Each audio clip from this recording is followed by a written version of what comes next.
হে সীমান্তের শকুন, এক্ষুনি ছিঁড়ে খাও আমাকে। হে আটলান্টিকের ঈগল, শিগগির খুবলে খাও আমাকে।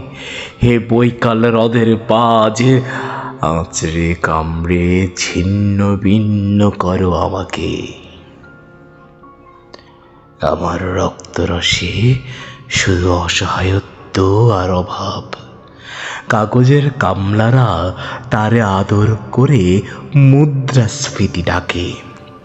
ঋণের চাপে নীল হয়ে যাচ্ছে আমার অনুচক্রিকা। সংসার চালাতে অন্তরে হয় ইন্টারনাল ব্লিডিং। কি আশ্চর্য! তবুও আমি মরছি না।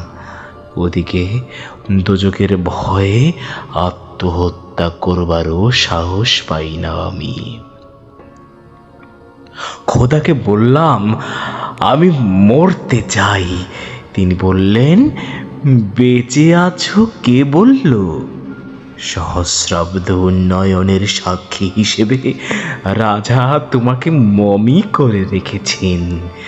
বাজারে দীর্ঘশ্বাস ফেললে নাকি রাজ্যের ভীষণ বদনাম হয়। রাজারও মন খারাপ হয় খুব। কোতোয়ালরা ফরমান জারি করেছে, আমাকে সারাক্ষণই আসতে হবে, নইলে দেশি কুকুর ও বিদেশি মাগুরকে একবেলা ভালো মন্দ খাওয়ানো হবে আমার মাংস দিয়ে। নিত্যদিন ব্রয়লারের ভুঁড়ি নাকি ওদের ভাল লাগে না। অথবা আমাকে ভাগ দিয়ে বেচা হবে। মানুষেরও তো মানুষ খাওয়ার স্বাদ হতে পারে, তাই না? ভাগ্যিস তা বিদেশি সুপার শপে বিক্রি হবে না।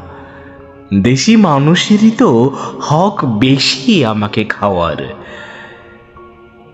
এই দোজখই যখন নিয়তি, তখন আমি উদাম হয়ে ডাকছি দুনিয়ার শ্রেষ্ঠ মাংসাশী বিহগদের। এই গল, চিল ও ভয়ঙ্কর বাজেরা, হে সাম্রাজ্যবাদী সাহসী শকুনিরা, তোমরা F-35 মতো, MiG-29 মতো দল বেঁধে হামলে পড়ো আমার বুকে। আমার রান, থান, চক্ষু, কলিজা আজ সব তোমাদের গনিমতের মাল। দেশি স্বর খুবলে খাওয়ার আগেই আমায় ইচ্ছে মতো ছিঁড়ে খাও তোমরা।